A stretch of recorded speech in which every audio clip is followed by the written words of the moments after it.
Bonjour, morning brief du 19 septembre 2017.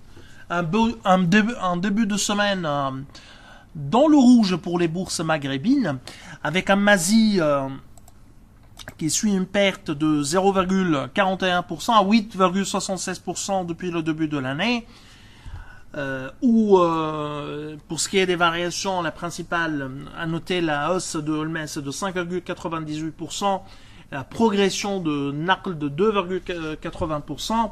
Brasserie du Maroc, par contre, perd 5,62%. Cosumar, recul de 4,15%. Cosumar qui a publié les résultats S1 2017. La Belle Vie accuse un repli de 3,97%. Et Total Maroc qui recule de 2,75%. Donc, Cosumar qui a reculé de 4,15% lors de la séance d'hier dans des volumes de 52 millions de dirhams, a publié de résultats que nous jugeons globalement solides, sont à notre avis de résultats solides, avec une croissance des revenus de 20,5% à un EBITDA de 1 milliard 005, une marge d'EBITDA à 22,7% contre 24,8% une année auparavant.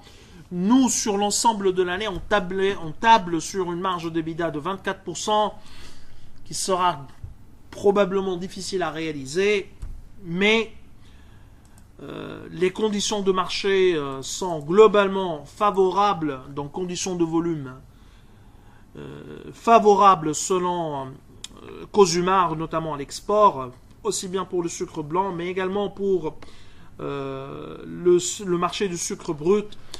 Et donc selon Cosumar, on pense qu'il y aura une reprise également pour la marge au cours de deuxième semestre.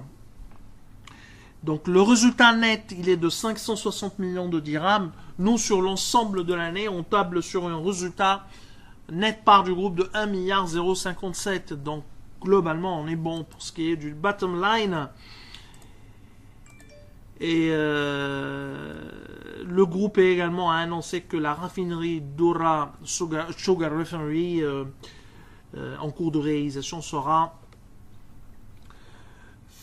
La fin de construction est prévue pour la fin courant 2019.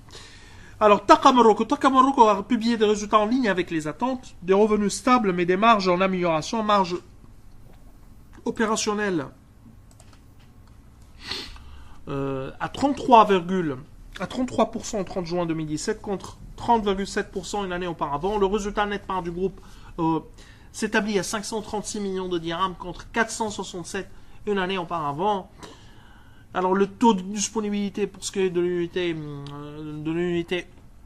1 à 4, il est de 90,9% contre 95,8% l'année dernière. Les unités 5 et 6 sont à un taux de disponibilité de 85,2%. Alors, mais les vrais dossiers pour Naql, disons, ce qui intéresse réellement le marché, parce que ce sont des résultats globalement en ligne avec les attentes, donc pricés au niveau de, pour nous du moins, pour Takamoroko, c'est la question du contrôle fiscal, dont une provision a été constituée au cours de 36 selon le TAQA, mais également celui des offices de change qui est en cours, qui est encore en cours actuellement et qui concerne les exercices 2012, de 2012 à 2017. Takamoroko n'est pas inquiète, se montre peu inquiète et a annoncé que ces contrôles n'auront pas d'impact significatif sur le résultat et la situation nette et donc la liquidité de la société. Tunandex, il accuse une autre baisse, une autre séance baissière. Le principal indice suit une perte de 0,09%. On est à 14,14% depuis le début de l'année. Et on pense que la tendance devrait continuer en absence de volume. Il n'y a pas d'informations de bonnes informations ou d'informations positives concernant les sociétés parce que les résultats des banques, on pense qu'ils sont déjà pricés dans la plupart des cas. Et au contraire, d'ici la fin de l'année, il y aura probablement des informations qui ne sont pas bonnes, qui concernent essentiellement la loi de finances. On verra un peu, il y a un draft ou des pourparlers, des informations qui concernent l'augmentation des taxes. On verra.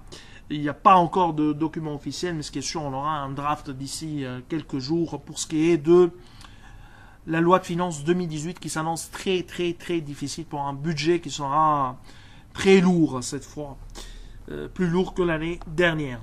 Alors je vous souhaite une excellente journée. Au revoir, à demain.